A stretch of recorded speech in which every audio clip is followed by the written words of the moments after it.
All right, welcome, ladies and gentlemen, to Talk Junkies. What a crazy world we live in, as we all know.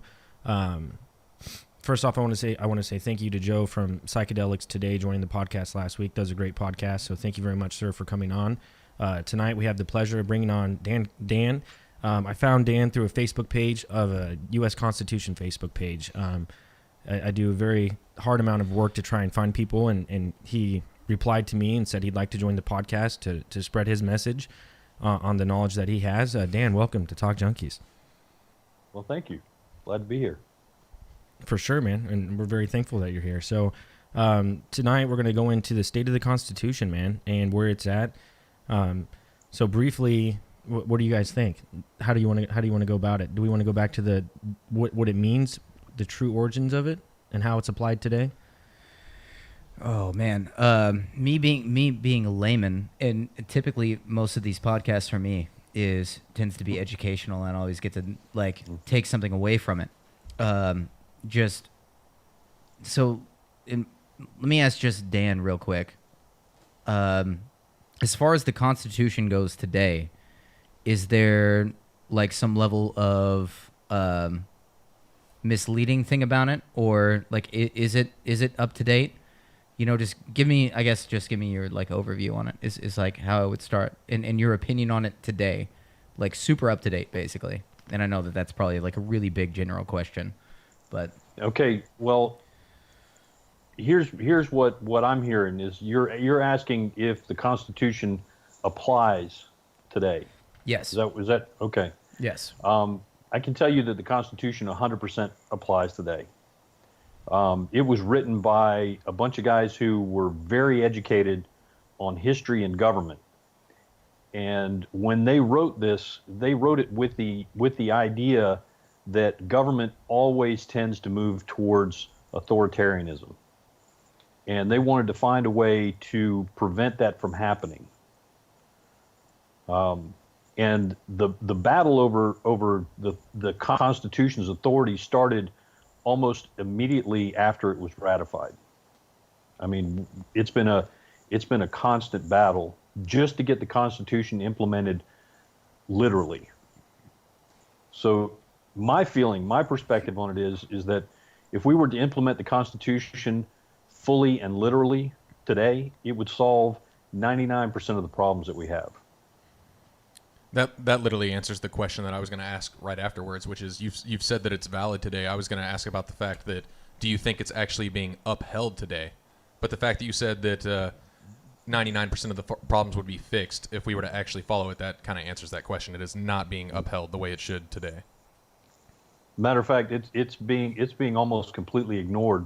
Most of what the government does today, state, local, federal government, is illegal under the Constitution. They have taken on authorities and powers that are withheld from them within the Constitution, and for very good reason. But I've seen a lot of big cases that will go into the Supreme Court and stuff like that, and it seems that a lot of those cases the Constitution is upheld. And I don't know what the percentage is, but it seems like a lot of it. I could be wrong, but you are not wrong. But you bring up a very good point where a lot of us get tripped up. Is the Supreme Court? The Supreme Court has a complete zero authority to interpret the Constitution.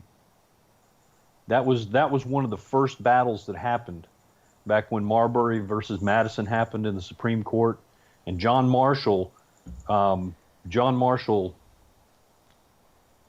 Thomas Jefferson didn't have any real idea about how to handle what John Marshall did, because John Marshall took a bunch of power to himself that was not allowed to the or not granted to the Supreme Court, and took on this authority which the courts in England have to interpret the law.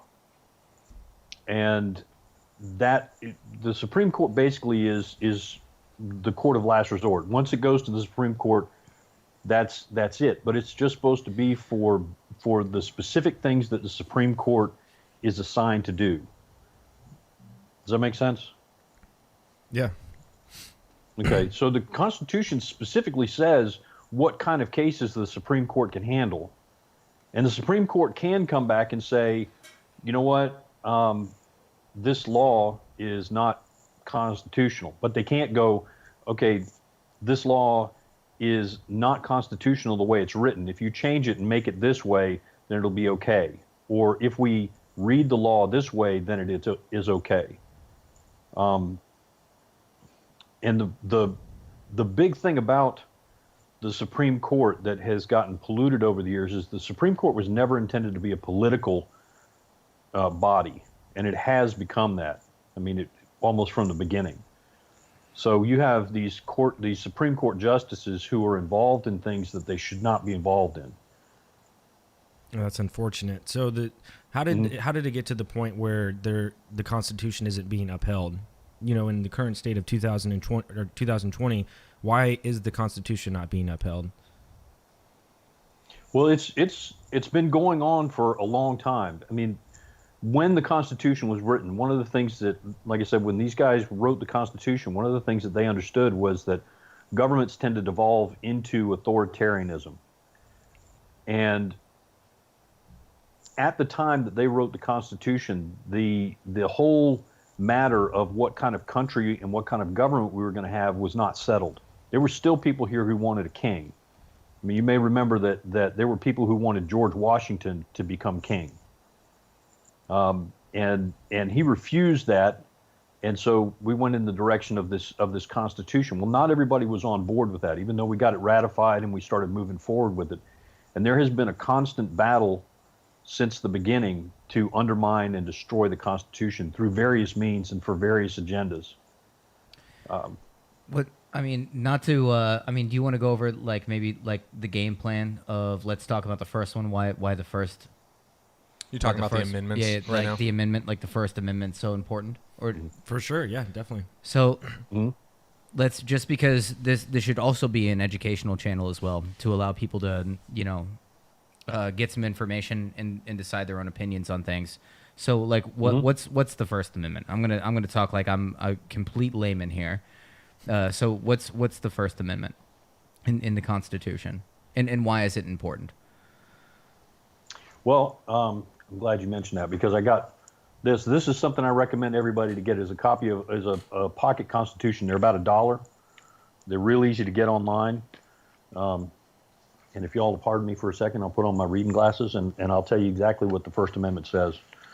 It says, Congress shall make no law respecting an establishment of religion or prohibiting the free exercise thereof, or abridging the freedom of speech or of the press, or the right of the people to peaceably assemble and to petition the government for a redress of grievances. And so we mostly, when we talk about the First Amendment, mostly what we talk about is speech and press. We don't cover any of that other stuff. But the important thing to remember is that specifically says that Congress cannot make any laws. The federal government is barred from doing those things. And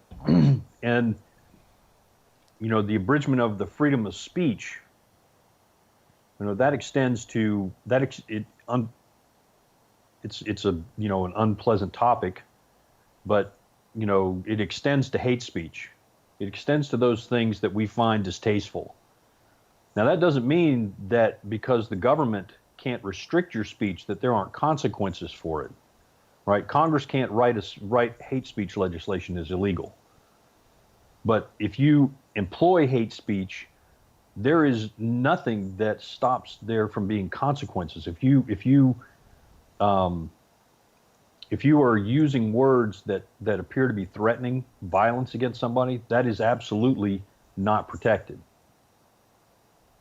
Does that make sense? No, completely. Yeah, and I've always felt that way. Where So I'm like, basically, you can be an asshole. It's not just a free pass to be an asshole. Basically, to other groups of people. It's not just like, oh man, you can hate on somebody because of everything else and because you're saying it. That's not freedom of speech.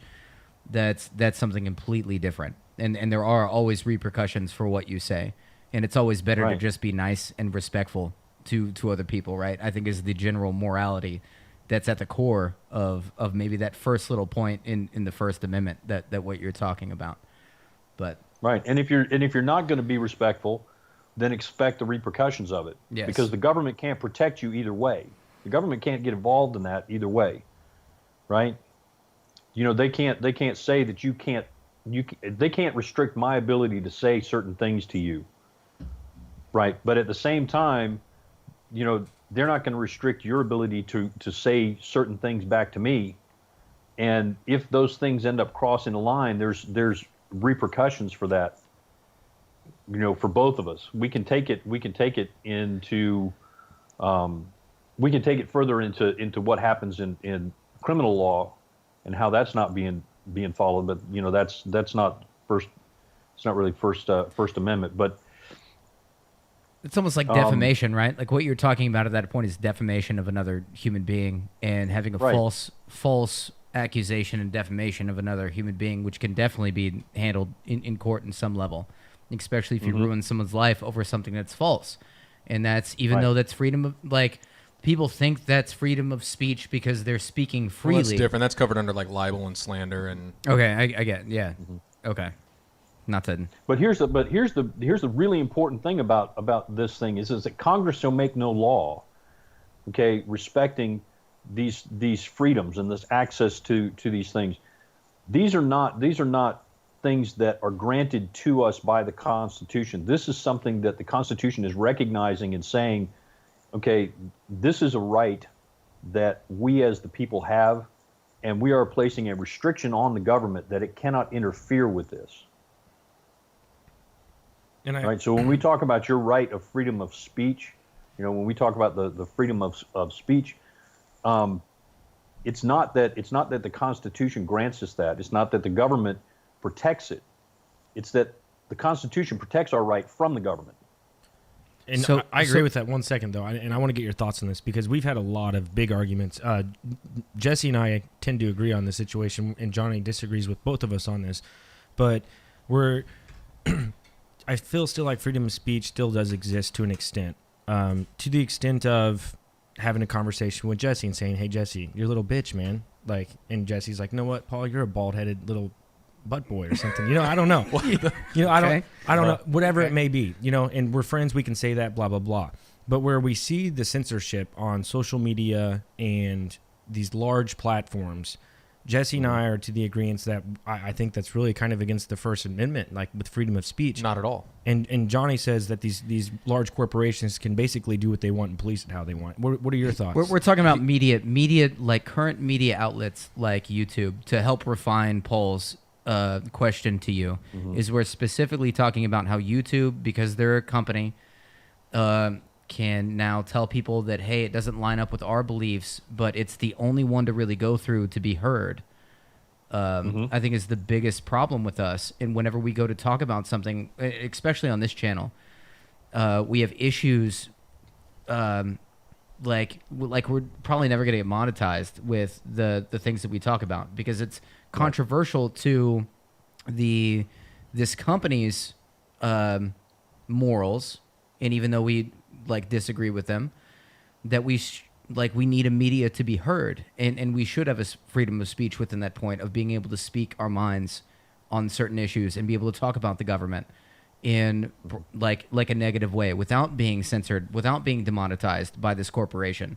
Real quick before, because you guys have both got your word. I know this. I almost wasn't ready for Paul to go down this road. You guys both got your word in, so I want to get mine real quick here before we hear from Dan. My side of it is the fact that, and trust me, I agree with you guys on the fact that it's messed up and it's wrong. I'm just being logical on the fact of what it actually is. And Dan even said that it has to deal with, it talks about Congress not being able to make laws. It has to deal with the government. YouTube, and we've already had this conversation, but I'm reiterating it for him and for the viewer at home. YouTube is a private company, and they are out to make money. That is why they exist. So they can censor whatever they want from you for any reason. You agree to their terms of service, and you are using their platform. Freedom of speech does not exist as far as companies go. And maybe Dan will disagree with me here or educate me on the matter, but it's from what I know or what I've always believed or thought or read about is the fact that freedom of speech does not exist in that subtext. It's the same with how there's consequences. If you go outside of a bar and say something to somebody, there are consequences. If you go on YouTube, which is like a marketing thing where they're trying to make money, and you say something, there are consequences. Your channel getting banned, you getting whatever. So like, you may want freedom of speech there, just like I want freedom of speech there, but that doesn't have anything to do with the Constitution. Well, I'll tell you, I think that I've been involved with this debate, and I think one of the things that helps out with it is if we start to unwind a whole bunch of this stuff, because it's not as simple and clear cut as we'd like it to be. Yes, YouTube is a private company, but the only reason that they're as big as they are is because of government interference. The FCC has given them protections that allow them to sidestep a lot of the restrictions that other companies, other video sharing services have. And the other thing too is that YouTube is a company, but it's simply a platform. The network that you build on there is your own network, right? So they've given you a place to build a network, and then with all of these people that you've chosen to involve yourself with, same thing with Facebook, all these people that you've chosen to involve yourself with, they've decided to interject themselves into this, right? Because they're profiting off of what you make. They don't make anything. YouTube has nothing. Everything that's on YouTube, everything that's on that platform, same thing with Facebook, is content that has been built by other people.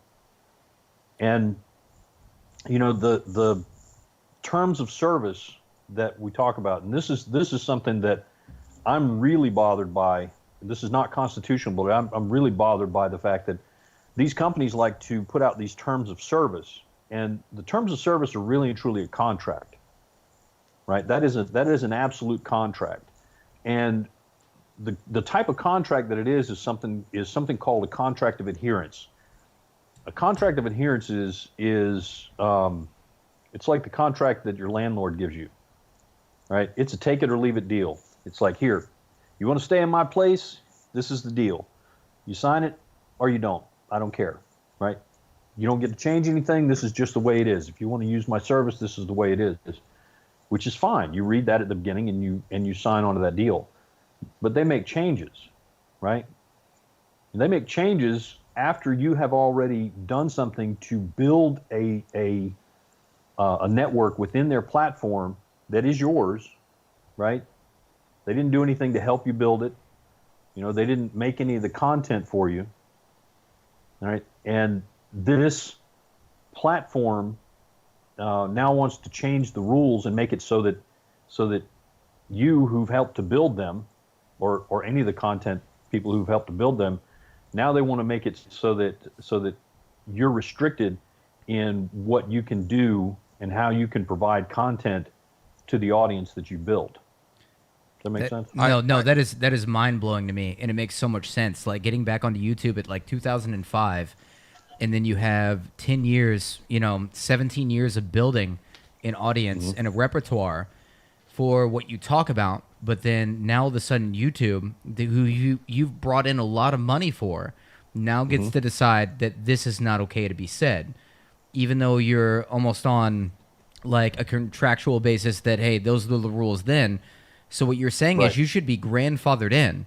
You should be grandfathered in with the initial rules and regulations that they set for you. Like, let's say you joined YouTube in 2005 and everything was okay. Then now if they want to sign a new contract, like what you were giving the example of as far as like a lease agreement goes with a landlord, that maybe you can implement new things, but you can't do that to the people that were already here. And I mean, that would be much more fair in my opinion. I completely agree with that. So you can't just come in and wreck somebody's. Yes and no. I agree with you guys for the point of conversation though, and that I still, like I said, I actually agree with you guys, but people need to see both sides of it. And a perfect example, you literally said that, Dan, you said that YouTube is a platform, which is incredibly accurate. That's exactly what it is. But so in a way, YouTube is the stage and you're the performer. You create the content. You're the musician.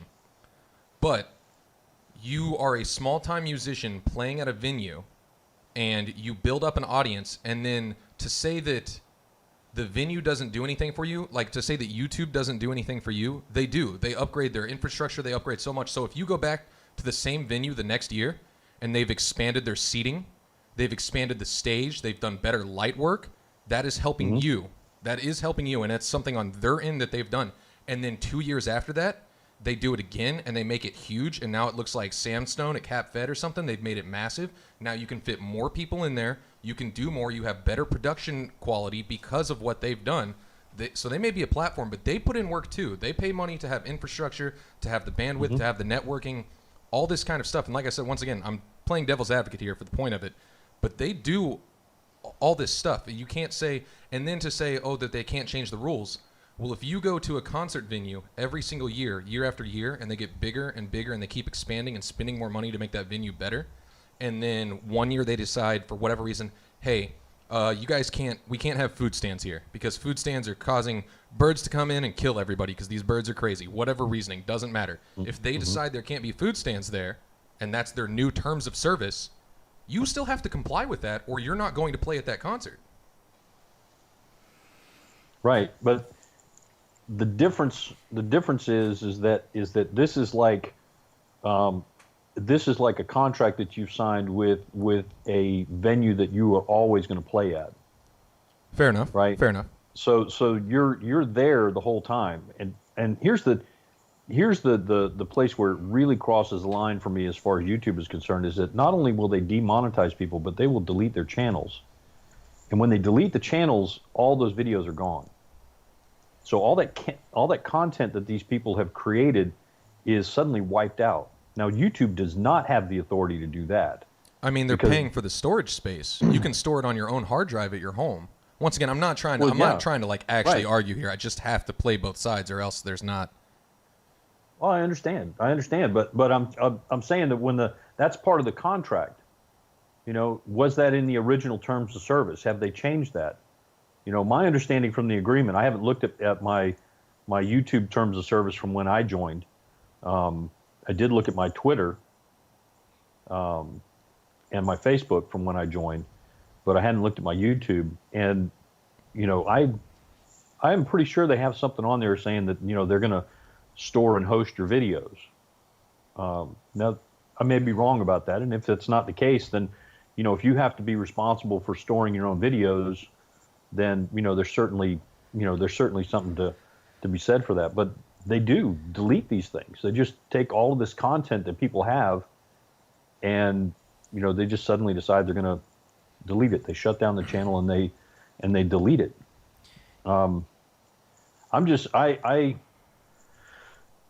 Yes, they're a private company, but it's not like a normal private company. They're not completely normal because they are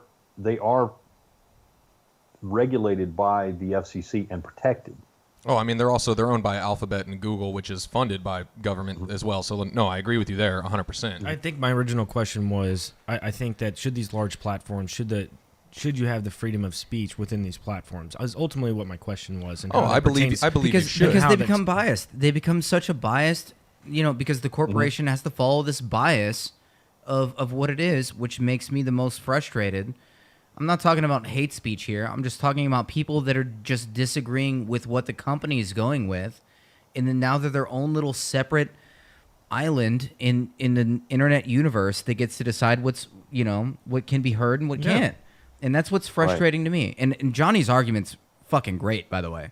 Like that's the best argument that I've heard you say, and we've talked about this a lot on the podcast. That one's very well articulated. It almost made me question my thoughts a little bit on the whole matter. My whole thing comes down to just being able to people being able to talk and say their opinions on things without being, you know, demonetized or you're right, all their content's deleted. The shit that they've been working on for like 10 years in all this. Right. I find it I feel like these corporations need to be held to a little bit higher standard to what is fundamentally worked with the United States, which is that every person is equal, right? And every person deserves to be heard, no matter what.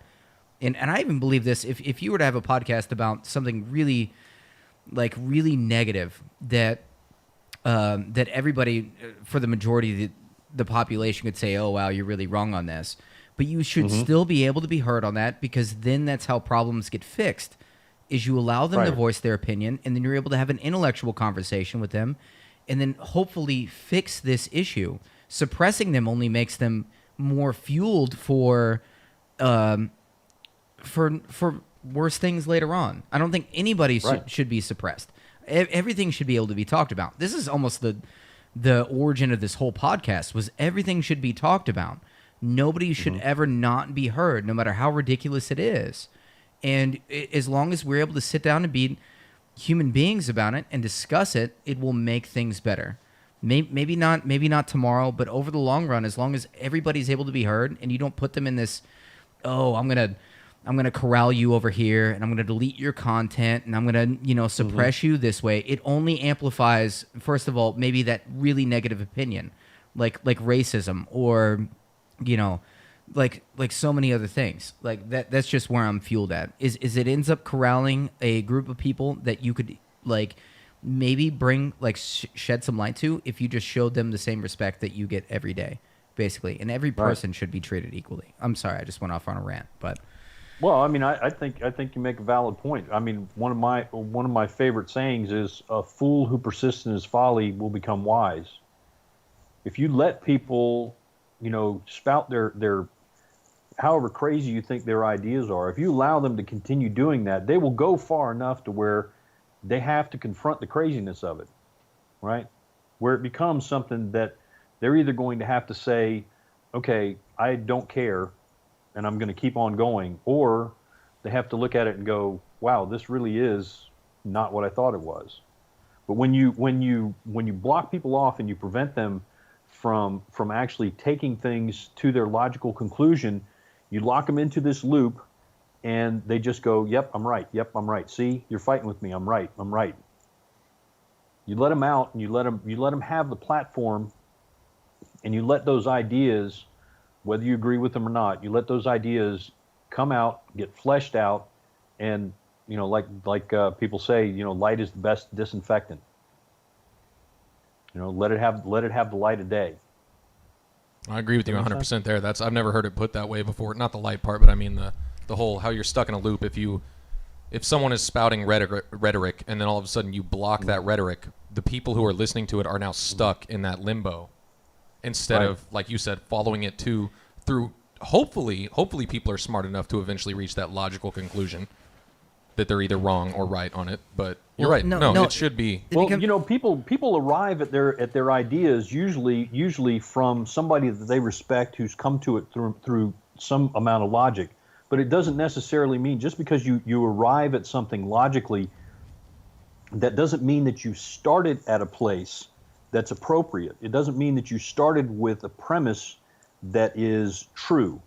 If you start a logical argument with a premise that is not true, you can't reach something that's true.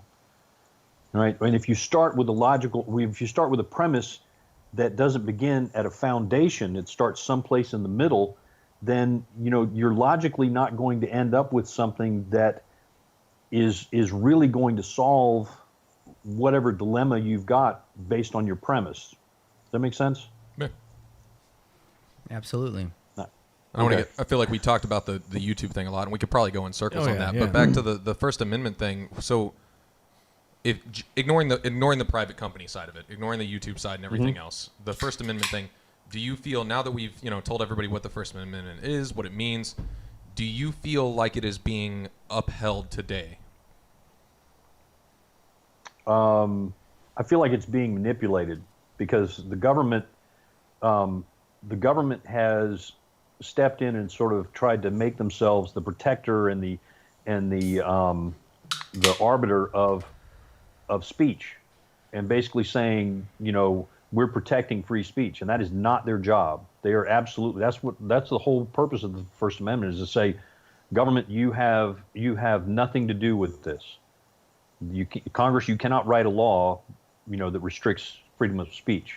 So has that been one of those things where the government just thinks that they can do that? It's been that way since they wrote the Constitution. You said they've always had, they've always had issues with people trying to battle it.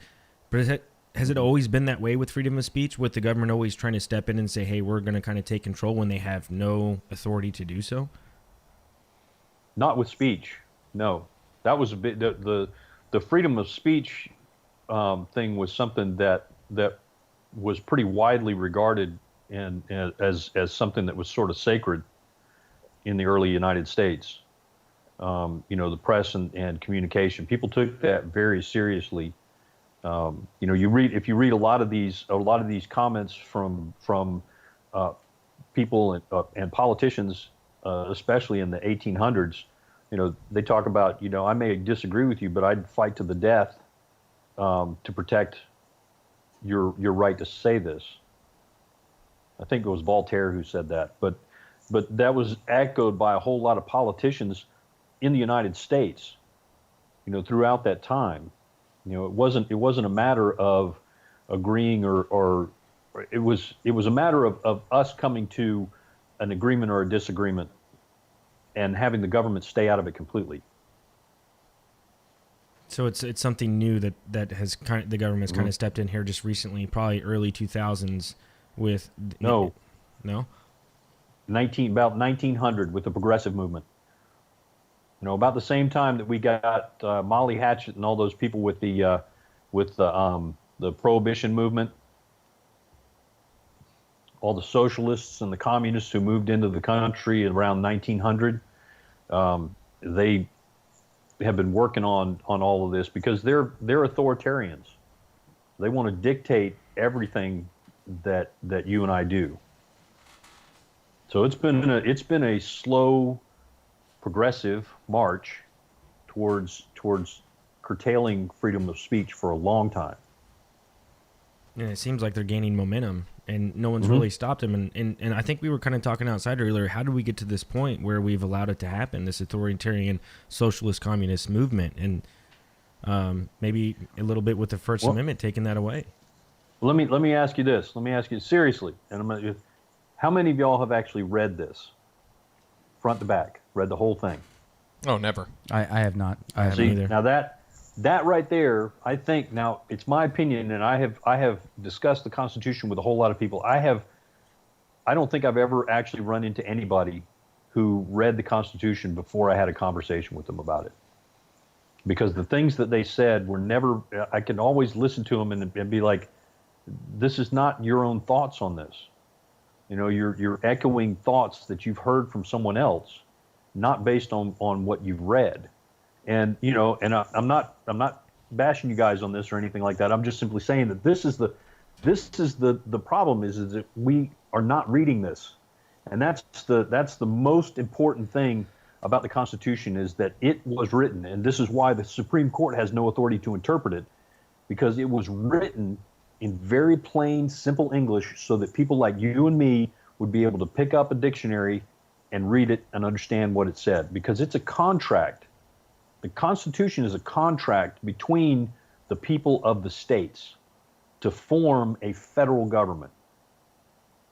Right? The government is not a party to this contract. It is formed, it is created by the Constitution, and it is subject to it. It is not a party to it. So it doesn't get an opinion about what the Constitution says or doesn't say. It doesn't get that. It's like parents who leave a list for the babysitter when they leave and say, here's the rules, right? Right? This is the way that it works. And they come back and the babysitter decided to do all this other stuff. They go, guess what? You know what? You're not babysitting anymore, and we're not paying you for tonight. Get out of here, because that was not the understanding we had. But I thought, nope, sorry. It's too bad you thought. This was what we agreed to. Does that make sense? Yeah, Oh, no, yeah. that's No, a valid. no, I've never heard it. absolutely. I've never heard it worded that way, to be honest. And that's That analogy is phenomenal. Thank you, Dan, for that.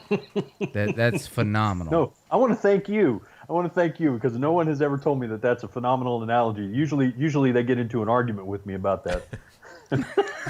So that's a lot on the First Amendment, man. Let's dip into the Second Amendment a little bit. Man, I have so many questions still on the first one. Okay, I don't have anything for the first one, but the Constitution in general, obviously I need to read it sometime. I think everybody should. That's a valid point, because I've always said, how can you argue on a subject if you know nothing about it? And that's I mean, but also the fact that you said earlier, the whole, I never realized that the Constitution kind of is separate from the government in the form of like it created the federal government, and also what you said about how the federal government isn't supposed to uphold the First Amendment. You said they're not supposed to uphold and keep our rights. They're supposed to not be involved at all. That's the point of our rights, is they're not. And I've never heard it worded that way, which is a really like the best way to put it. It's like a strange intermediary between the two, right? Between the states and the federal government and the people, that's the intermediary between that separates the two, is the Constitution, but still holds one accountable for everything else that trickles down into the states and the individual people, right? Well, the Constitution governs federal, state, and local governments. It's really and truly, it's a contract between the people of the states. So the Constitution is written specifically and targets mainly the federal government, but what it has in it applies to all government at all levels. Did I hear what you were saying correctly? Yes. No, I absolutely think it's basically it's limiting like the people within the hierarchy that's within the United States. It's almost like limiting them, like, hey, this is as far as you can go, kind of thing. Right. And then the states have this power, and the people have this power, and you can't do anything against that because this is what the Constitution is resolute. Or basically. So no, and the Constitution is also there to protect you from me and me from you, right? Because what ends up happening is I get this crazy idea that the government needs to be doing this, and I get all these people wound up about, we all need to be doing this, right? Well, the Constitution is there to say, whoa, Dan, you don't get to do that. If you and the people who think the same way you do want to do that, we have an amendment process. What you're asking for is not allowed, right? So it's protecting me and you from the government, but it's also protecting me from you and you from me. Does that make sense? Oh yeah, absolutely.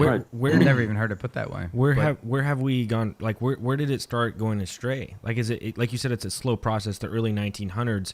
And it's progressively gotten worse. And why so? Why haven't? Is it because people like me, Johnny and Jesse, haven't read the Constitution? Do you think if more people read it from front to back and knew what it meant and what it truly was, is that the problem? Is the fact that people aren't aware of what it is?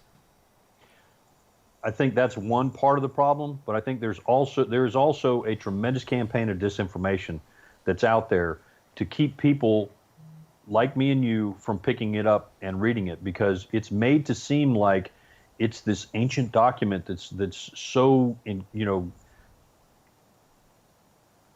no possibility that a common man would be able to understand it. So we need to leave it to these black-robed, priests in the Supreme Court to decipher the whole thing for us. And so this has been a regular campaign, of trying to make it seem like the people who the Constitution was written for are too stupid to understand it, and that is not the case. I mean, it is very simply written. I mean, really, truly, it's if you know very simple rules of grammar, and you just get a dictionary just to make sure you're reading the words according to the definitions, just to brush up on it, you have 100% understanding of the Constitution. And you three guys doing it and having conversations back and forth, if you were to take this, and this has been a recent thing that I've been telling people to do, is if you want to understand what it is the Constitution really says and what it intends, the best tool to interpret it by is by the preamble, right? So you read a part of the Constitution, you think, okay, well, this means that the government can do this. Let me check it against the preamble, right? We the people, in order to form a more perfect union, establish justice, ensure tranquility, provide for the common defense, promote the general welfare, and secure the blessings of liberty to ourselves and our posterity, do ordain and establish this Constitution. Right? It's real simple, but I think that gives a good context for looking at everything else that's in the Constitution, saying, okay, does that fit with this kind of general idea? So you've said that we've slipped away from it a little, and that could be due to a whole bunch of stuff. You said the campaign of like basically the constant campaign of telling everybody that we're too ignorant to understand it and making it seem, like you said, like ancient text when 1776 or whatever really wasn't that long ago. But to make it seem like something ridiculous, are just a hypothetical here. Is the federal government or the people in charge who are leading this kind of campaign more at fault, or are we, the people, more at fault for letting this happen when we have access to the Constitution freely to be able to read it and educate ourselves? Okay, that's going to drop us right into a hot topic that is going on right now, and that's immigration. Because the authoritarians have been here in the United States from day one, from when the Constitution was, and they have been looking for ways to undermine and destroy it so they can do their own agenda. And they figured out that battling people within the United States was not going to work because, there were too many of us that were educated about the Constitution and not willing to budge. And they couldn't get around it. So what they did was they started importing massive numbers of people who did not have any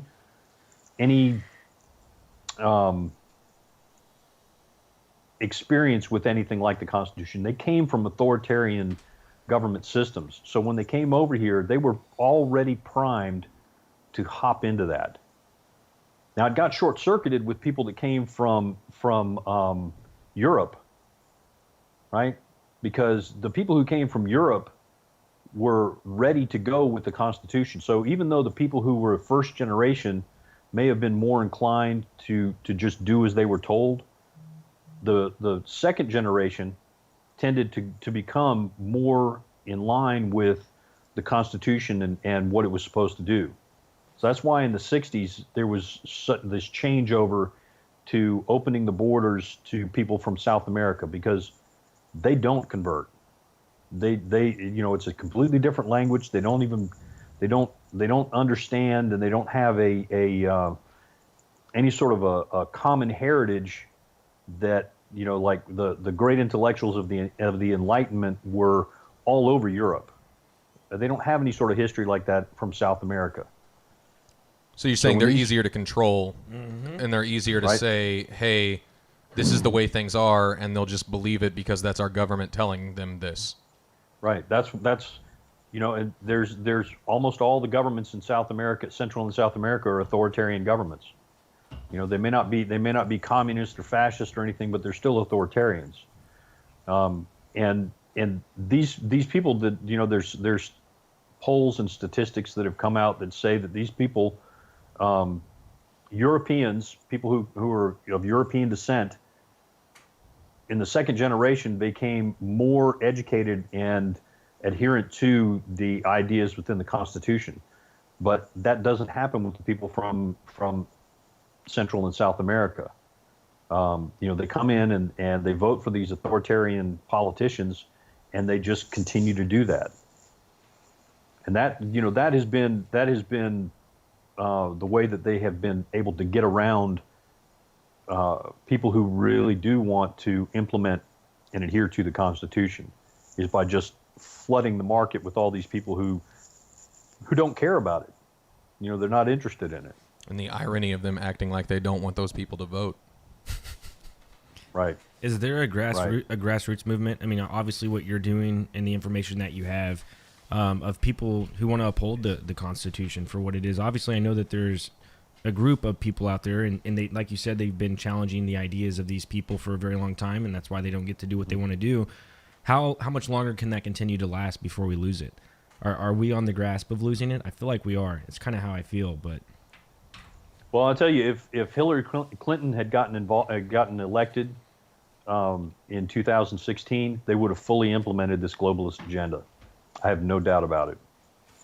Barack Obama had laid the groundwork for it under his administration, and if she had gotten elected, they would have completely removed the Constitution, because the Constitution, even though they've been since the 60s, they've been importing people who have no connection to anything that the Constitution stands for, and that will vote for their authoritarian policies.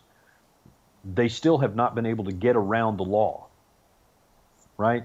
The Constitution still is the law, and if you bring it up, if you are holding the law up to somebody, they can't refute that. You know what I mean? They have to say, yeah, it does say that we can't do that, right? But we're going to interpret it this way. What you're saying right there, I almost feel like that's a great segue into. I don't want to skip the second. Like, we obviously need to talk about the Second Amendment, but I feel like that's a perfect segue into the Fourth Amendment. Oh yeah, talking about the fact that you can show irrefutable proof that this is the Constitution, this is the law, hard-coded facts right here that this is the law, and you do not have the right to do this. Right. And yet we still have. I mean, a big one is probable cause, the Patriot Act after 2001. All this stuff that seems very unconstitutional that they're doing. So, like, I don't know what order you guys want to go in. That's if you fine. It doesn't have to go first. Doesn't have to go in order, man. I feel like that's important and leads right into that. I think it's a great segue, and yes, you're exactly right. And this is exactly why the Supreme Court is not allowed to interpret the Constitution, because we have tons of ways that the Supreme Court has said that it's okay for things to be done that are illegal under the Fourth Amendment. Terry stops, stop and frisk, plain sight doctrine, all of these different things. What's a Terry stop? All illegal. A Terry stop is that means that if a cop can just pull you over, right? He can just be driving down the road and just say, hey, I'm going to pull that guy over. And when he stops you, he has 3 minutes to determine that you have committed a crime. And if in that 3 minutes he can't determine that you have committed a crime, he has to let you go. God, they shouldn't even be able to pull you over in the first place for no reason, though. That's right. But that's what the Supreme Court said. The Supreme Court said, yeah, that suspicion is enough. Because this is why. I don't know if you followed this whole thing with what Schumer said to the Supreme Court the other day, where he threatened the justices. Did y'all follow that at all? Mm-mm. Well, there was an abortion protest, and he got up there and he said these guys are going to reap the wind, reap the whirlwind. There's going to all the stuff is going to come back and get them. Now, I don't want to talk about that. What I want to talk about is Justice Roberts' reply to that. What Justice Roberts said was that the Supreme Court is not part of the government. And that is an absolute lie. That is a total and complete lie. And the fact that he believes that shows just how far away he is from the Constitution. He thinks that not only is the Supreme Court above the government, but the Supreme Court is above the Constitution. And it's not true. The Supreme Court is created by the Constitution and is governed by the Constitution. So when they come up with these interpretations, basically what they're doing is they're saying, we have a political agenda, and we have decided that it would be appropriate for the government to be able to do this, even though the Constitution says that it's not legal. Right? And I think, I think before we go too far into this, we should definitely go into a real discussion of what exactly it is that the Fourth Amendment says and what it protects. Let's do it. Go for it. It's All right, let me get my glasses here. Get the readers out. Get them readers out. All right. So we've got Amendment 4. All right. The right of the people to be secure in their persons, houses, papers, and effects against unreasonable searches and seizures shall not be violated, and no warrants shall issue but upon probable cause, supported by oath or affirmation, and particularly describing the place to be searched and the persons or things to be seized. Now, we get into conversations all the time about probable cause this and probable cause that. And probable cause is not applicable, because what that amendment says is our right to be secure is protected against unreasonable searches and seizures, right? And that is, it says basically this is it. We have the right to be secure. Period. And this is where grammar comes in, right? This is all one sentence. This whole thing is all one sentence. You know, we have the right to be secure, comma, and no searches. No searches, and that shall not be violated. Excuse me. There's something about no searches or seizures without a warrant, and the probable cause has to be by oath or affirmation. Right. Shall not be, and against unreasonable searches shall not be violated. That's period. Shall not be violated. Okay, so an unreasonable search and seizure is one that happens without a warrant. No warrant, it's unreasonable. Period. That's what it says. And no warrants shall issue. Right? Comma. So here it's saying comma, and now we get to the point where, okay, government, if you need to do a search, here's how you may specifically approach this right. This right is guaranteed and protected by the Constitution. Our contract says that. But if there is a situation where you feel like something should be done, then you can do a warrant. But no warrants shall issue but upon probable cause, which means that something was done. There was an action that someone specifically witnessed, and they have to support that by oath or affirmation. They got to go before a judge and say, yep, I saw that 100%, judge. He did this, you know, he took that thing, he walked out the door, and I saw him get into his car, and that was exactly this car. And then I followed him, and he went to his house, and I know he still had it in there because he never got out of the car between the store and his house, and that's where he is, right? And he's got this particular thing. So unless there's somebody who's going to swear to that, there's no warrant. Mm-hmm. Does that make sense?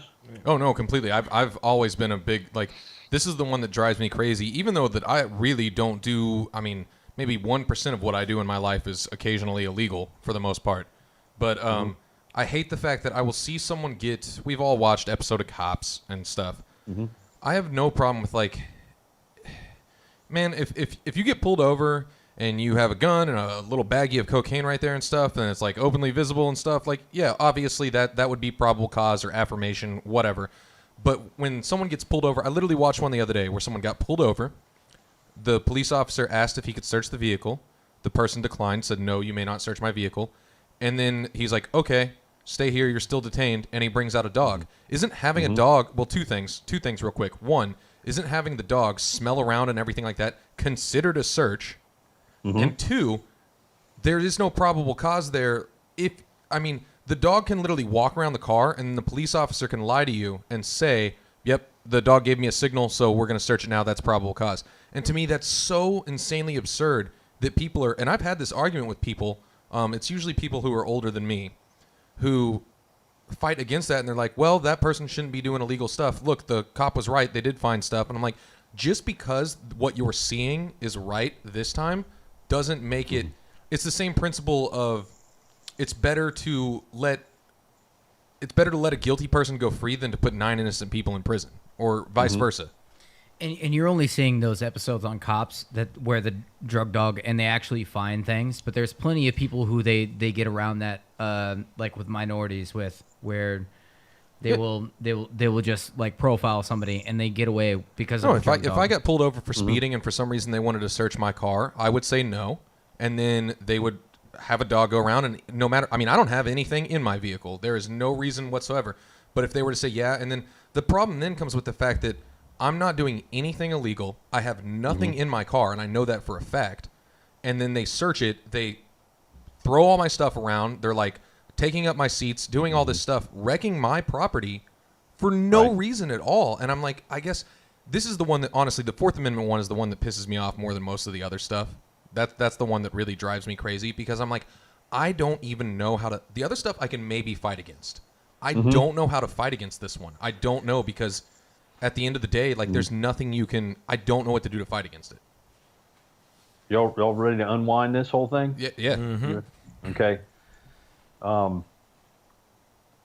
First off, okay, and this is really important.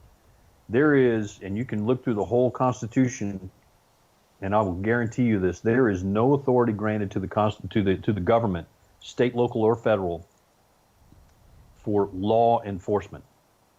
Period. Law enforcement is not something that the government is authorized to do. Period. So when the government makes a law and then says that we're going to arbitrarily enforce that law and arrest you for breaking this law, that's illegal. In order for there to be a crime, there must be a victim, because that's the way our system is set up. You know, if you're speeding, right, there's no crime, right?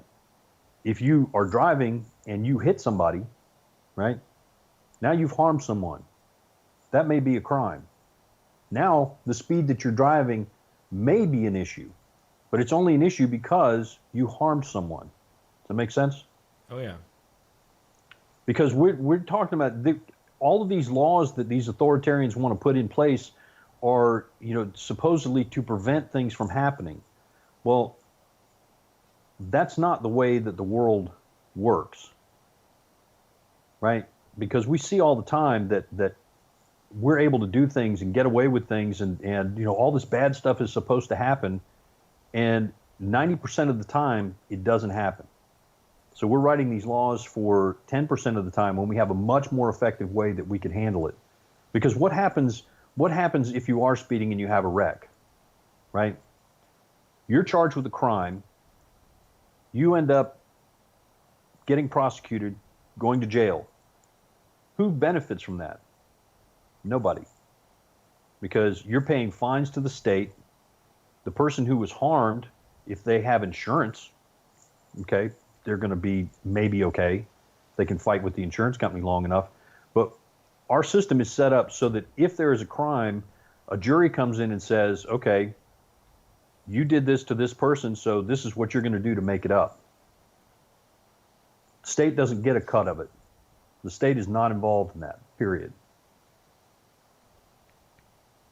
Does that make sense? Oh, yeah. So how did we go so wrong on that, I guess? Or is there any way to fight against? Man, that's my biggest thing, is I don't know how to.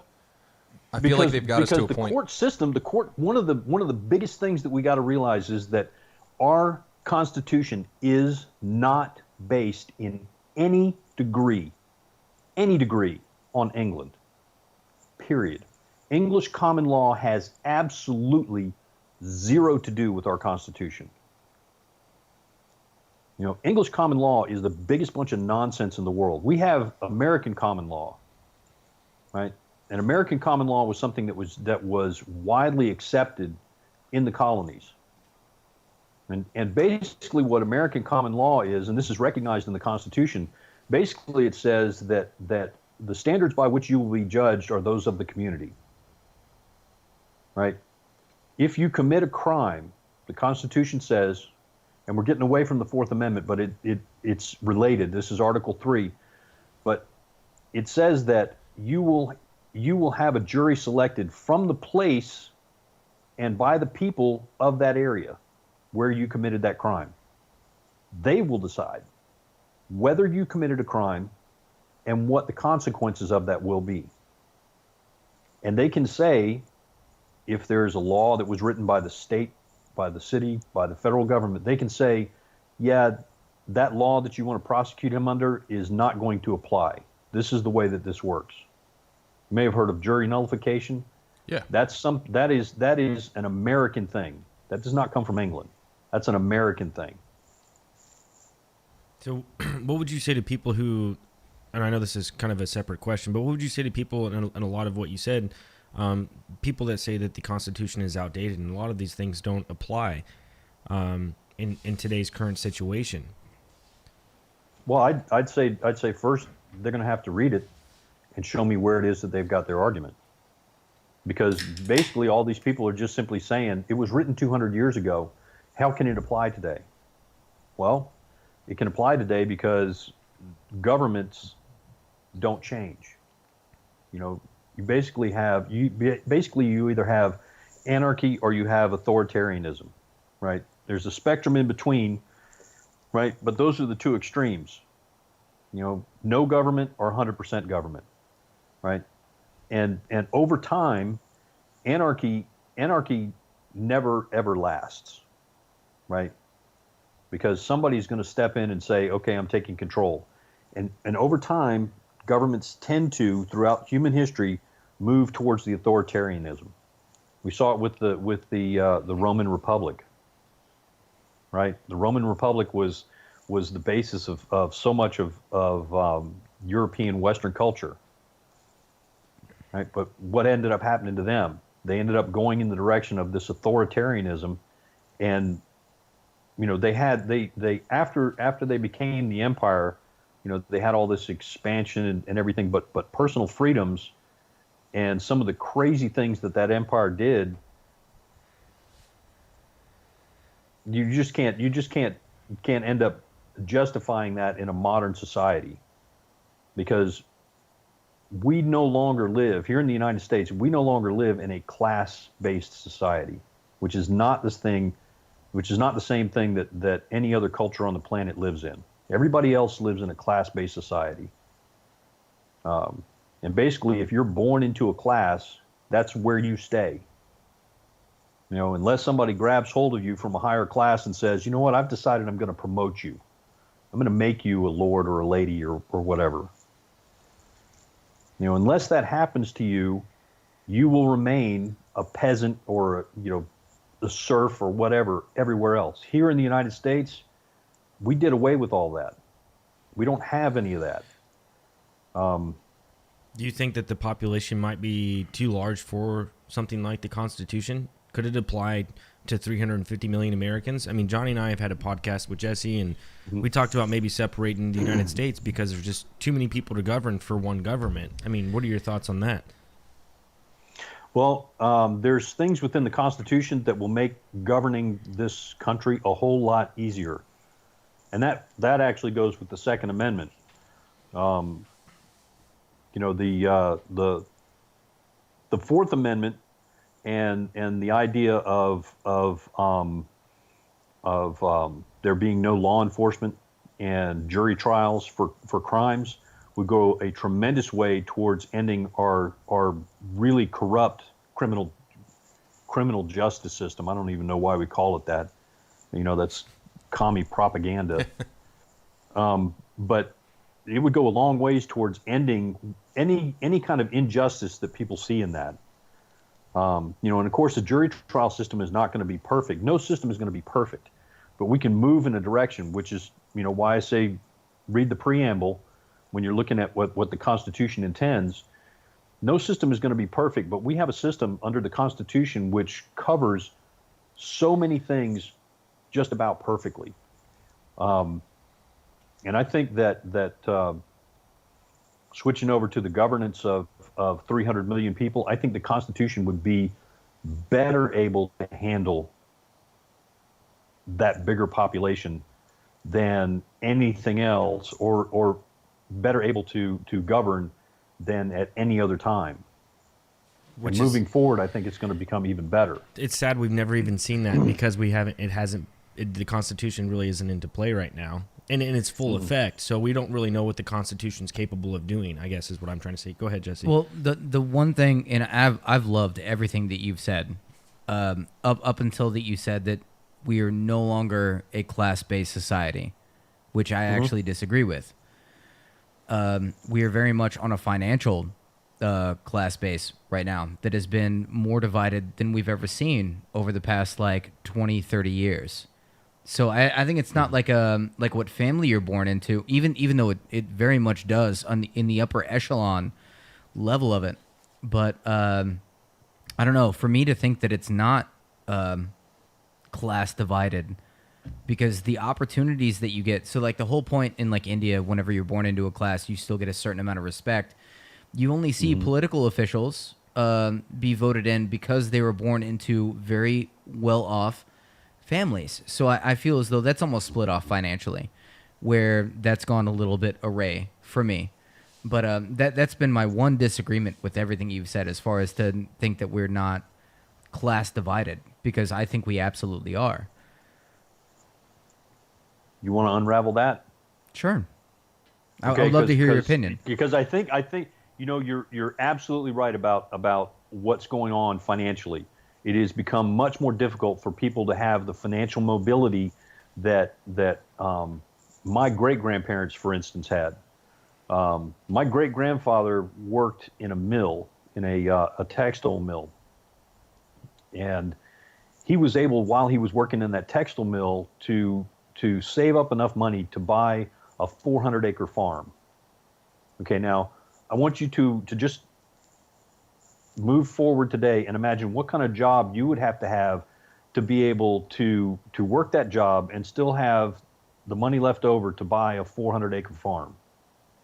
Oh, I can't fathom that. Yeah, no, especially yeah. regular old like factory work or something like that. There's no way. That's impossible. And you've only seen Right. the progression of that throughout time. And this was not a big factory. This was not a huge mill. This was a small mill town. This was the only mill, and this ran the whole town.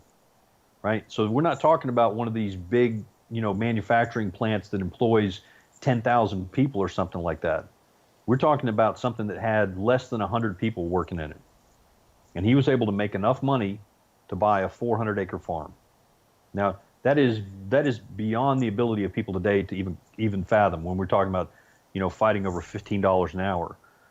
And the reason for that is these authoritarians came in and they understood that one of the things that they had to do in order to get people like me and you who are talking about the Constitution to stop doing that was to make it so that the everyday grind was so pressing and the bills were so pressing that we would never have time to do what we're doing.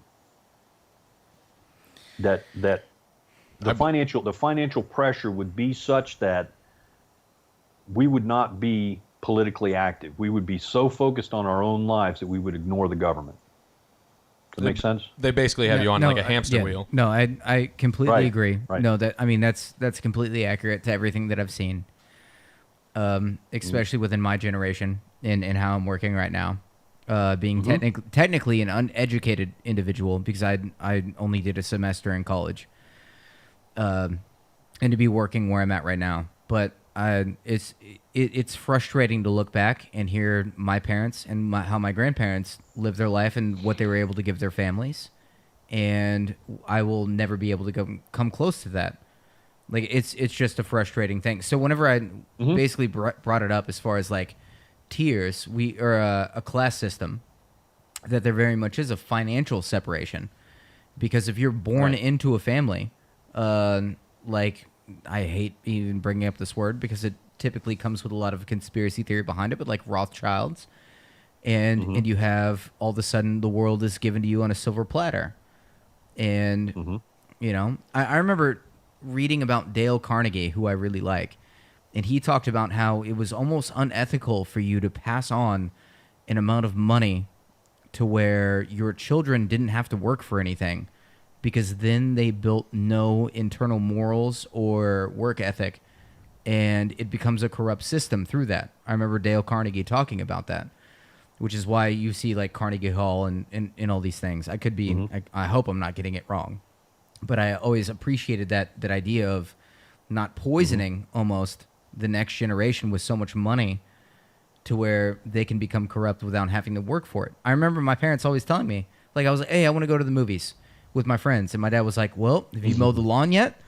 Have you mowed the lawn yet? Did you wash the car yet? Did you do the dishes? After you do that, well, now you get to go do that. And I think there's something very important about those, that work ethic and that understanding of, you have to put in effort first, and then you can get something back.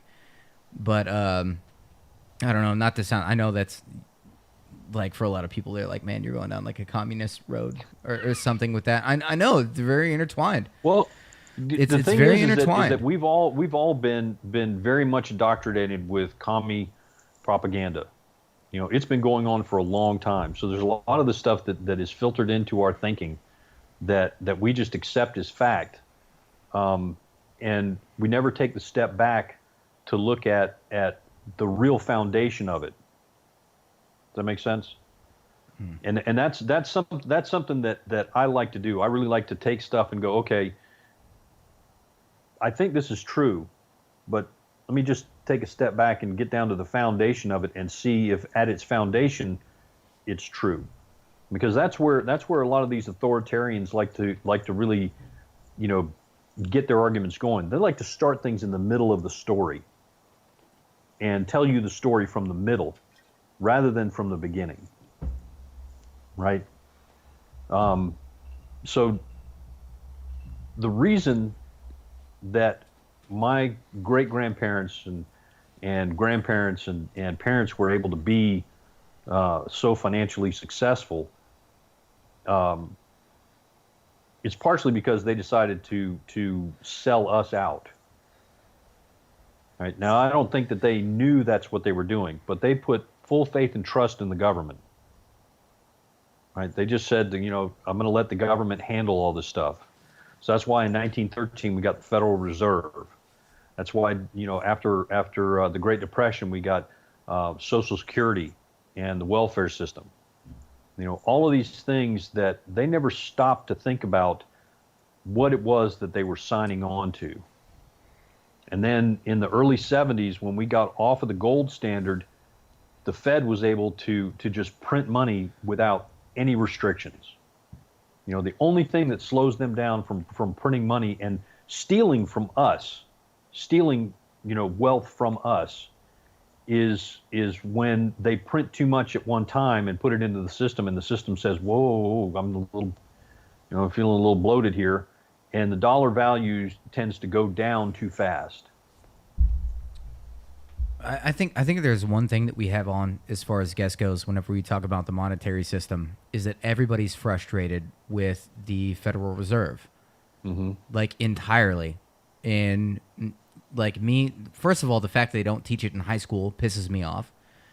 Like they'll teach me how to write a check, which I've never had to write a check in my life, but I remember learning how to write a check in high school, but they never taught me where money comes from, as far as U.S. bonds, and it's what it really is.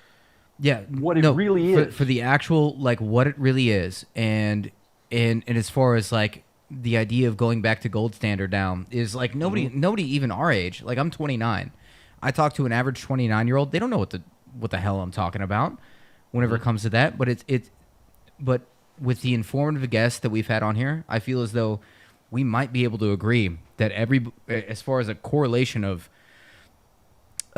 people who have any kind of know-how on any, government economy level, everybody's pissed off about the Federal Reserve and how it works.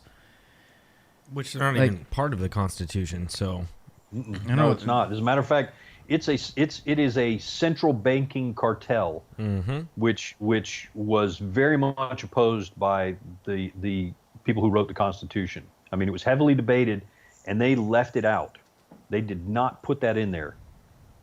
Right, and this goes back to something else that's really important to understand when I talk about interpretations of the Constitution. When these guys wrote the Constitution, when they were getting ready to leave the Constitutional Convention and go and sell this plan to everybody, they all swore an oath to each other that they would go out there and support the Constitution as it was written, not as they wanted it to be written, but as it was written. So there is nothing in there about a central bank, right? That is completely unconstitutional. And central banking, pretty much anything centralized, is part of the authoritarian agenda. which is absolutely something that the Constitution is opposed to. If you want to have a stable money system, the best way to do that is to have small banks. The Great Depression was not caused by what we were told. The Great Depression was caused by the fact that the Federal Reserve was trying to inflate the money system through low interest loans, and they went too far. They caused the crash, and basically it was one of the ways that they were able to get rid of all these small banks. Tons of small banks went out of business because they got onto that Federal Reserve drip of free and easy money, and they thought they were going to get rich. And then the Federal Reserve pulled the plug. So they crashed the economy on purpose, in my opinion. I think no, not within your opinion. It's very well documented. You could even go farther into conspiracy theory, about which we like in conspiracy theory here at Talk Junkies. We won't get into too much about that. But some things almost line up too well within history to establish certain individuals within this, and I don't even know where I'm going to go from here. But I feel like it's almost crazy. Every person that we have on, and we talk to, everybody, every well-educated person is frustrated they're not worried about what's happening in the news right now. They're worried about the longevity of our society and our economy, which stems from the Federal Reserve. And everybody's pissed off about how it works. Any person like me or you that's on, and I'm pretty sure I have never heard any person that's like, oh yeah, the Federal Reserve, man, they've been doing it great. They're doing a good job. Yeah, they're doing a great Give me job. more of that.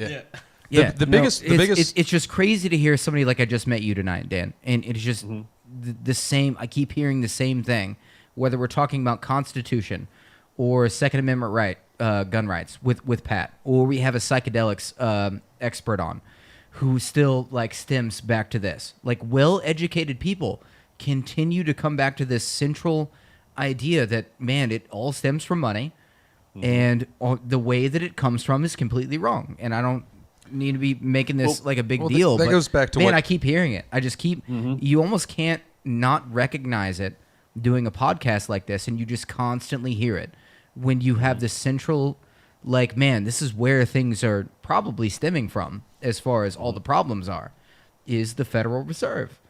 I can only hear it so much before I'm like, it's got to be. I've been hearing it since I was 16, whenever I first watched Zeitgeist. Yeah, whenever I first watched Zeitgeist. And they broke it down about how important it was to go back to a gold standard. And this, when you limit corruption at that point within the government and all this. But the thing too is that it's not money. The Federal Reserve is not dealing in money. I took an economics class, and I had this economics professor who was fantastic. He was standing in front of the class one day, and he goes, do y'all know what faith is? And everybody starts giving him all these answers, and he pulls out a dollar bill, and he goes, this is faith. He holds up this dollar bill. He goes, this is backed by nothing. The only thing that gives it value is that you believe it's worth something. That's faith. He said, once we got off the gold standard, we have money that is backed by nothing. It's all imaginary. And the important thing about, money is it can be just paper, right? As long as we have faith in it having value. But the thing about money is that what money has to be is my ability to trade something with you. If I have 6 chickens, right? And if I have 6 chickens and you live next to me and you don't like chickens and you don't like eggs, but you've got milk and I want some milk, I got to figure out some way.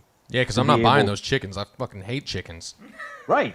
So I go. Okay. You know what? I need to find something.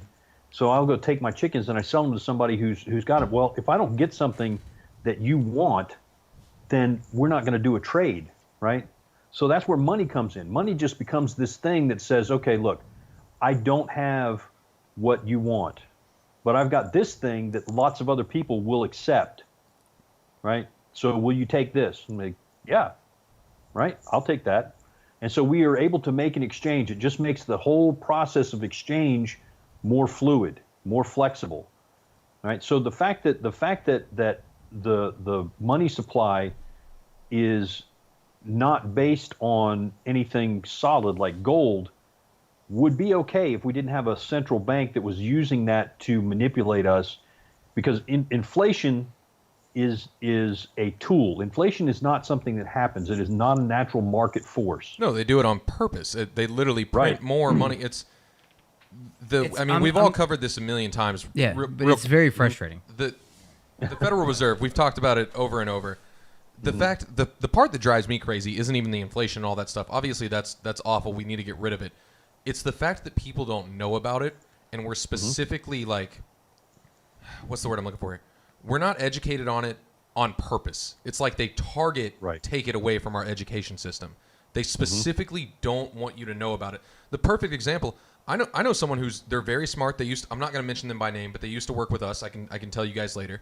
I literally saw something from them today about the Federal Reserve right now is doing this whole 0% interest thing because of, and once again, I'm not going to mention this by name because it's not what we're talking about, and I don't want this to hit YouTube, but the current pandemic kind of thing that is happening. I'm sure you know what I'm talking about, Dan. Yes. Everything that's happening, the Federal Reserve is going to this 0% interest rate.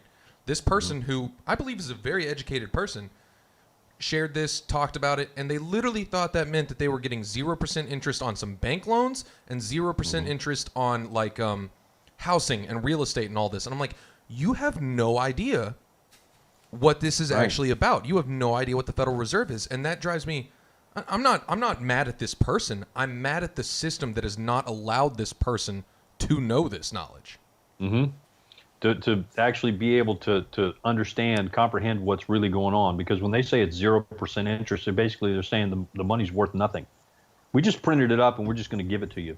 We just throw it out here. It's I don't know. The whole thing is almost absolutely creates its own bubble. Almost creates a separate bubble in the bubble that we've already been in, right?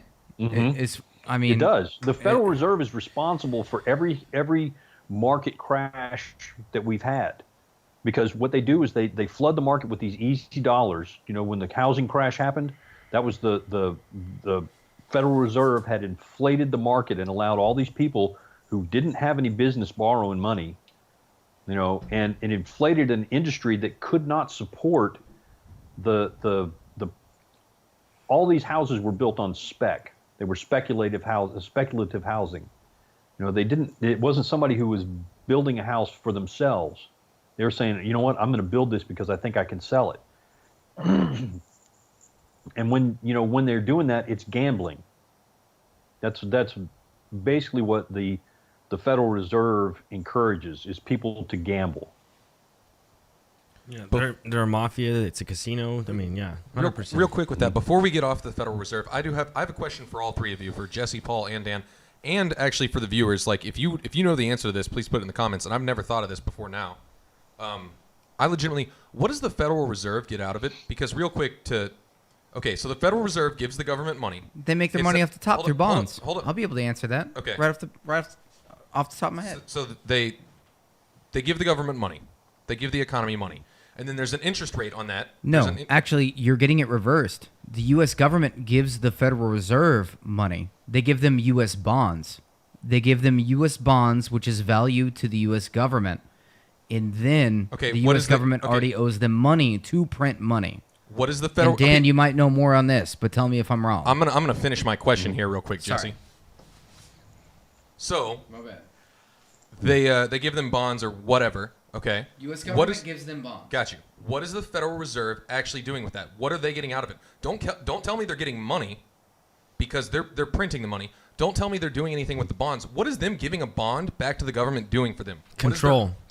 Okay, that's fine. If that's your answer, that's fine. I'm legitimately curious what they're getting out of it. Well, it allows them to convert our wealth into debt. Right?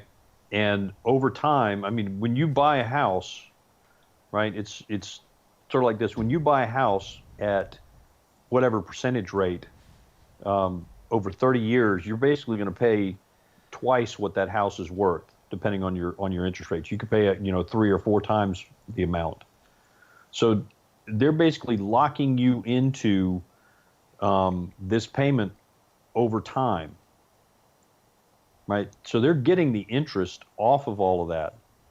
And when they expand that, when they throw more money out there, they're hoping to encourage more economic activity, more buyers, more interest, and right, more stuff where people, I'm going to loan you money so you can loan the money to somebody else. Loans on loans on loans. I guess what I'm saying is if the money they're being paid back with, if the interest that they're being paid back with is the same money that they're printing, then they're not actually gaining anything there. I understand the concept. I understand how interest works. I understand that perfectly.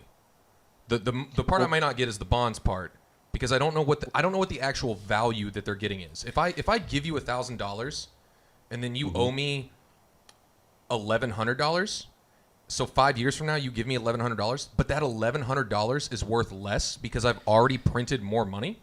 I think the whole point that everybody who's educated enough on the economic system is frustrated with the Federal Reserve is the fact that all money is printed off interest, to where it's not, whenever you print money, money is already owed back.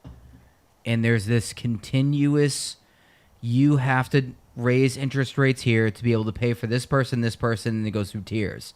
It's literally based upon owing someone money. The U.S. government gives U.S. bonds to the Federal Reserve to print money, and they owe them money, but they print the money, which is always owed back. And it's this endless cycle. Constantly and that's the whole cycle that we're on this to end. just But keep on it their end, they're able to buy real assets.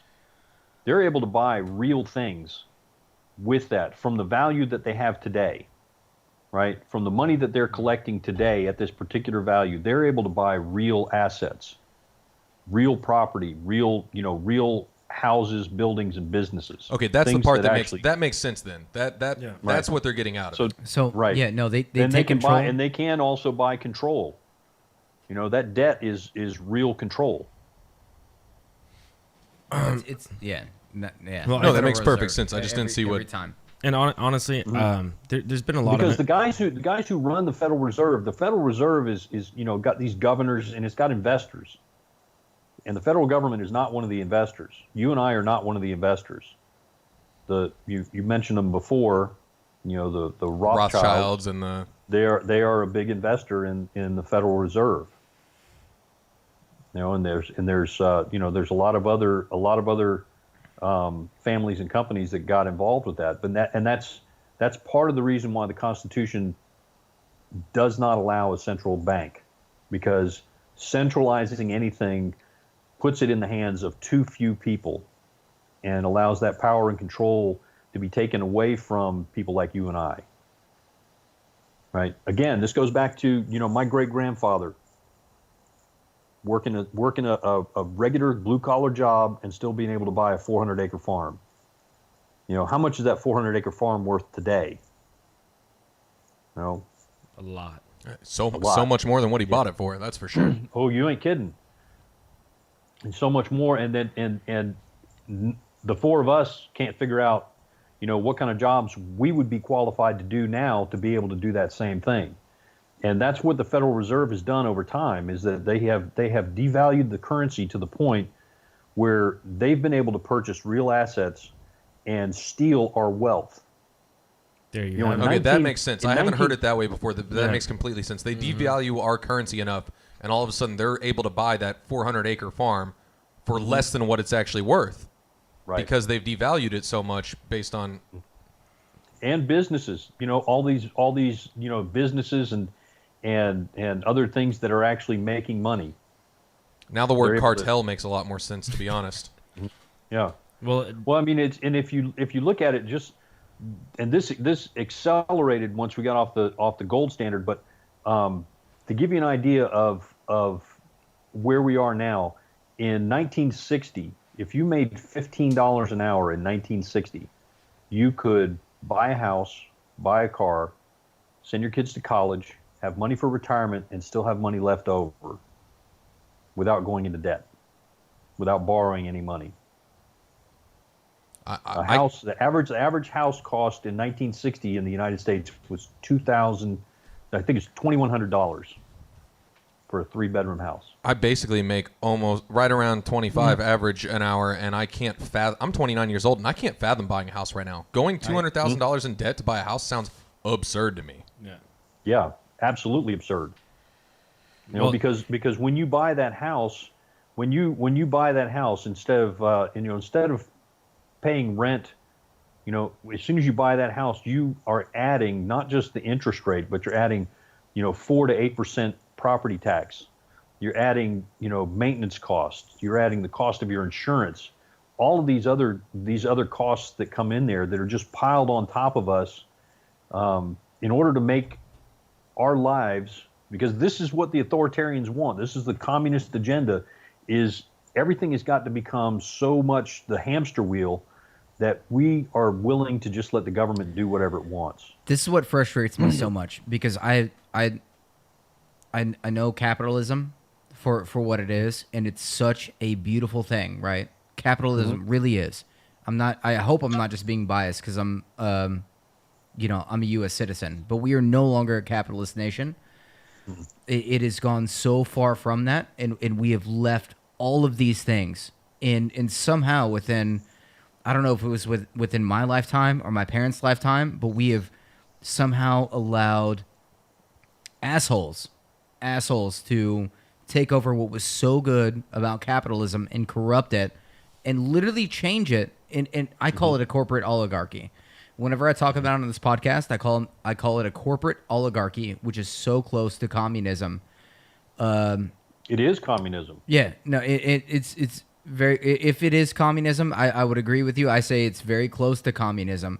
It is ridiculous looking back at what the capitalist nation was, thriving, and people doing and having freedom, and to see where we are now, but everybody's just okay with it. I think, and honestly, sorry, Dan, It's before you go on. no, it's yeah, it just frustrates me. For what you just said, I think Unbelievably. subtract the capitalism part, but the Constitution part. We lived off the Constitution for what it was. For what? Who knows? You said it's always been under attack.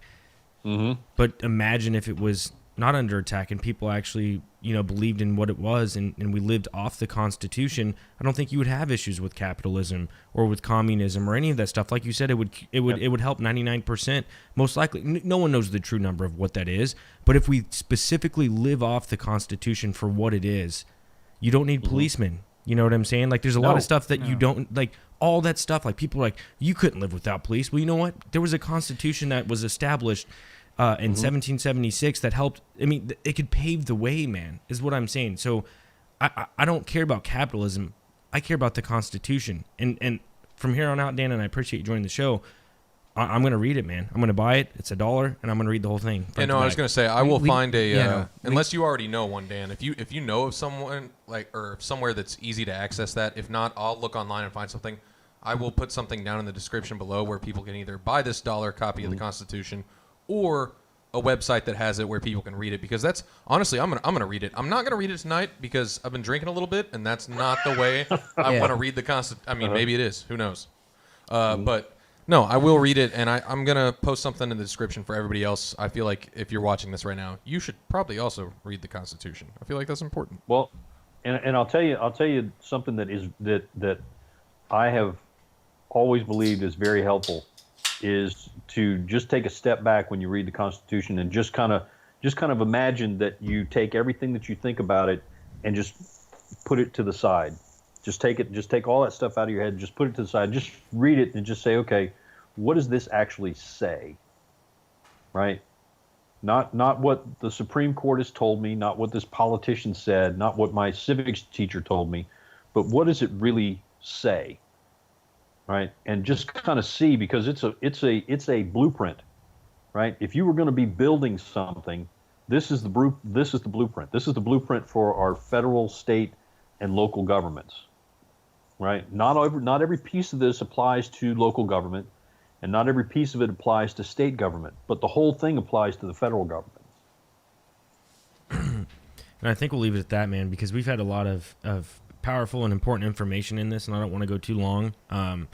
I just want people to retain a lot of the information that we just talked about. So I don't know if you guys have any. Dan, no, Dan. The only thing I want to say is I want to talk more with you, man. This is I'd love to have another conversation about this and to continue to move into the. You, I don't you want were to stretch it out phenomenal. tonight because, like you just said, Paul, I want people to focus on what we've talked about tonight. But I'd love to get into the Second Amendment. I'd really like to get into the 10th Amendment too. There's some other stuff that. Oh, there's lots of stuff. I tell you what, this is a deep dive, man. You know, this is, I believe, the most amazing document that has been written in human history. I mean, it is phenomenal, and the guys who wrote it would absolutely say that the reason that if it was good, that it was because they stood on the shoulders of giants, because they did a deep dive into history to look back and say, okay, what do we need to do? What would be the best way for us to avoid all the pitfalls that have happened up to now, you know, and move forward with something that allows the individual to enjoy the highest amount of freedom. That was their intention, is to get government as far out of the way as possible so that people like you and I would be able to thrive.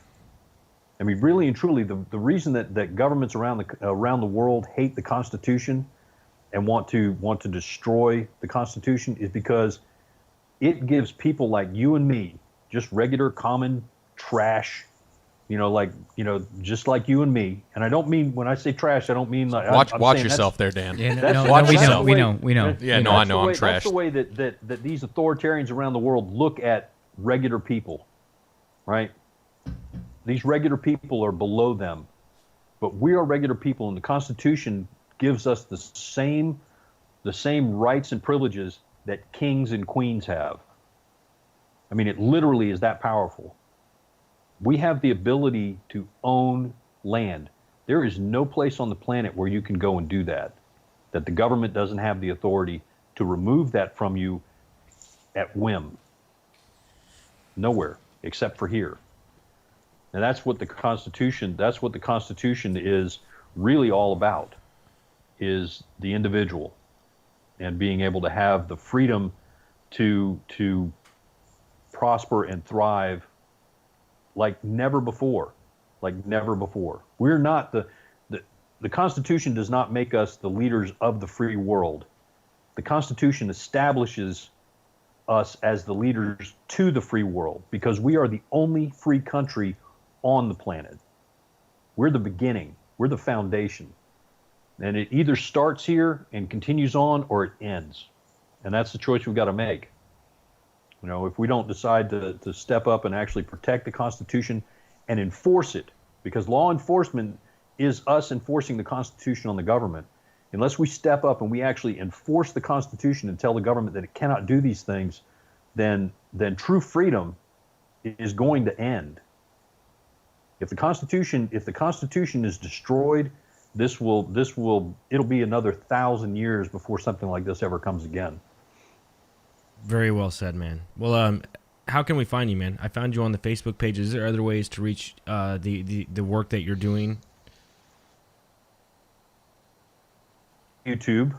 I still have a YouTube, but I've got to get it going again. YouTube and I had some disagreements.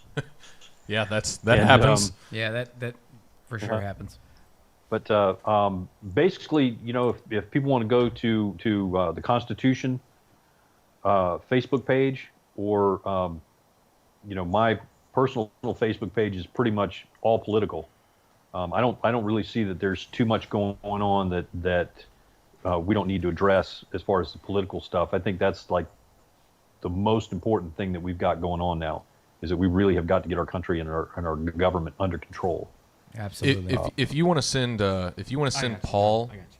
Okay. I got the link to it. Okay, cool. I was gonna say if you want to send Paul a link to whatever you would like, for people to, because I'm gonna put something in the description for people to be able to get in touch or access whatever it is that you have accessible, man. Yeah. But Dan, Okay. thank you very much, man. Yeah. Look forward to having you on again on the show sometime. Yeah, I'd love to do it again. I really enjoyed this.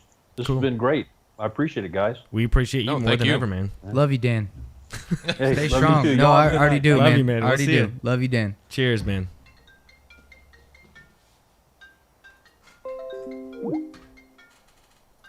Man, it's been a good month for Talk Junkies. That's Yeah, all I it can is. say, man. That's truly all I can say. Dan was awesome.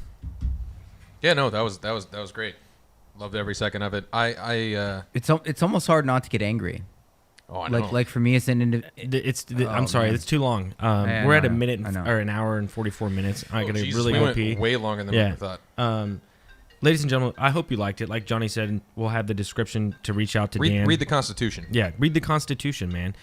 Hit that subscribe button, hit that like button, hit the bell notification to all our junkies out there. Stay fly and ring the bell.